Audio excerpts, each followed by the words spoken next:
Special to Milwaukee Journal Sentinel. When I learned Toby Keith was dead, I thought of his voice sharp and deep over my dad's old barn radio. The long yellow barn lights were flickering overhead, and the cows were mooing low for feed. I was 14 years old and tired and frustrated over being no good with cattle and tractors, and wondering if there was anywhere I fit in. Then came Keith's voice singing "How Do You Like Me Now?" telling me that such a place existed. How do you like me now? Now that I'm on my way, do you still think I'm crazy? In other words, I didn't think of his politics, but the internet immediately demanded that we do so. Toby Keith leaned into controversy with Natalie Maines, Taylor Swift.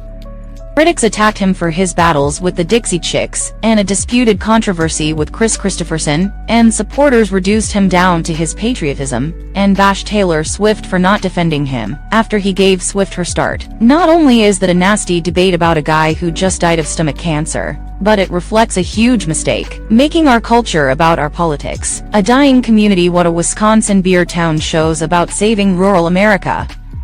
It's become popular to say politics is downstream of culture, meaning our political debates reflect broader things already happening in other parts of society. When we take it the other direction, and let our politics dictate how we look at music, movies, and more, it fans the flames of our worst divisions, tearing at problems like our rural-urban divide and other ways we're failing to understand each other. There's no question Toby Keith leaned into controversy. He feuded with Natalie Maines of the Chicks, then the Dixie Chicks, who famously said she was ashamed to be from the same state as Republican President George W. Bush. There actually is some question as to whether he ever feuded with the acclaimed songwriter Kristofferson. Rolling Stone reported that Kristofferson, a Vietnam vet, confronted Keith about boosting war without ever serving his country, but both stars denied it later. Then again, Keith's public statements and songs like Courtesy of the Red, White and Blue don't leave much question on where he stood on how to respond to 9/11s.